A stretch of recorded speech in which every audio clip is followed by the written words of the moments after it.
Hello friends, നമ്മളിവിടെ ഒരു cooking recipe ആയിട്ടാണ് വന്നിട്ടുള്ളത്. ഇന്നിപ്പോൾ നമ്മൾ 4 മണിക്ക് ചായക്ക് വേണ്ടിയിട്ടൊരു മുതിരയും കോഴിമുട്ടയും കൂടിയിട്ടൊന്ന് ചെയ്യാനാണ് നമ്മൾ ഉദ്ദേശിക്കുന്നത്. അപ്പോൾ അതിനുള്ള കാര്യങ്ങളാണ് നമ്മൾ നോക്കുന്നത്. മുതിര കഴുകി 2-3 വട്ടം കഴുകിയിട്ട് നമ്മൾ കുക്കറിലിട്ട് വേവിക്കുക. ആദ്യം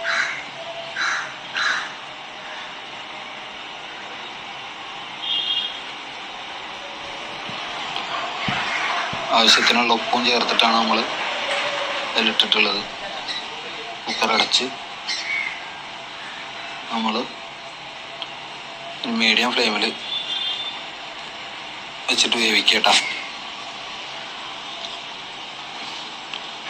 വിസിലൊരെണ്ണം വന്നിട്ടുണ്ട്.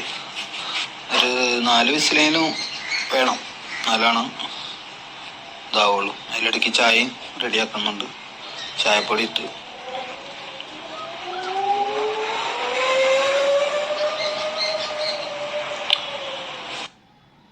ചായ റെഡി ആയിക്കൊണ്ടിരിക്കുന്നുണ്ട്. ചായ റെഡി ആയിക്കുന്നു കേട്ടോ. അതിൽ ചായപ്പൊടിയും പഞ്ചസാര ഇട്ടിട്ട് ഇളക്കിക്കൊണ്ടിരിക്കുകയാണ്. ഇതാ നമ്മൾ മുതിരയും വെന്തുകൊണ്ടിരിക്കുകയാണ്. മുതിരയും വെന്തിട്ടുണ്ട്. അതിൽ ലേശം വെള്ളം കൂടുതലായിരുന്നു. വെള്ളം ഒഴിവാക്കി നമ്മളിതാ ചെറുതായിട്ട് കുറച്ച് വെളിച്ചെണ്ണ വെച്ചിട്ടുള്ളൂ. പിന്നെ ഉള്ളിയും 2 ഇല്ലി വേപ്പിൻ്റെ ഇല.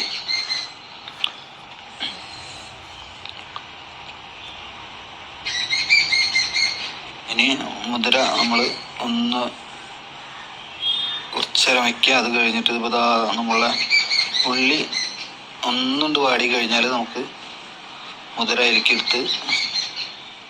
അതിലേക്ക് മാറ്റാം. അത് മാറ്റിയതിൻ്റെ ശേഷം ഒന്ന് ഇളക്കിയതിൻ്റെ ശേഷം നമ്മൾ കോഴിമുട്ട ഇട്ടിട്ട് ചേർക്കാം കേട്ടോ.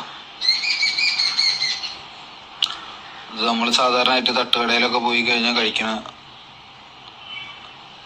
പലഹാരങ്ങളാട്ടോ, വിഭവമാണ്. ഞങ്ങൾ വൈകുന്നേരമൊക്കെ തട്ടുകടയിൽ പോവും, അപ്പോൾ കഴിക്കുന്നതാണ്. നമ്മളിപ്പോൾ 2 കോഴിമുട്ട എടുത്തിട്ടുള്ളൂ. 2 കോഴിമുട്ട ഒഴിച്ച്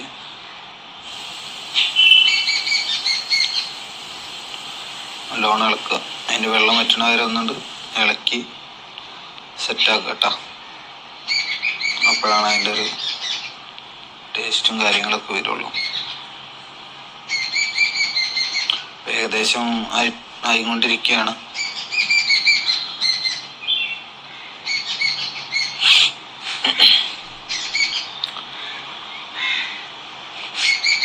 ഇതാ മുതിര ആയിട്ടുണ്ട്.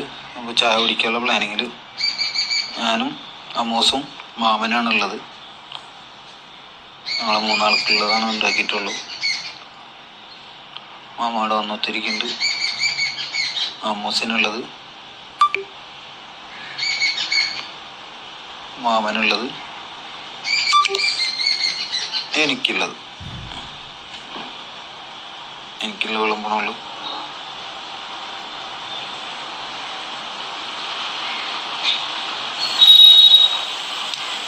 അടിപൊളി സൂപ്പറായിട്ടാ. നിങ്ങളൊന്ന് ചെയ്ത് നോക്കാം.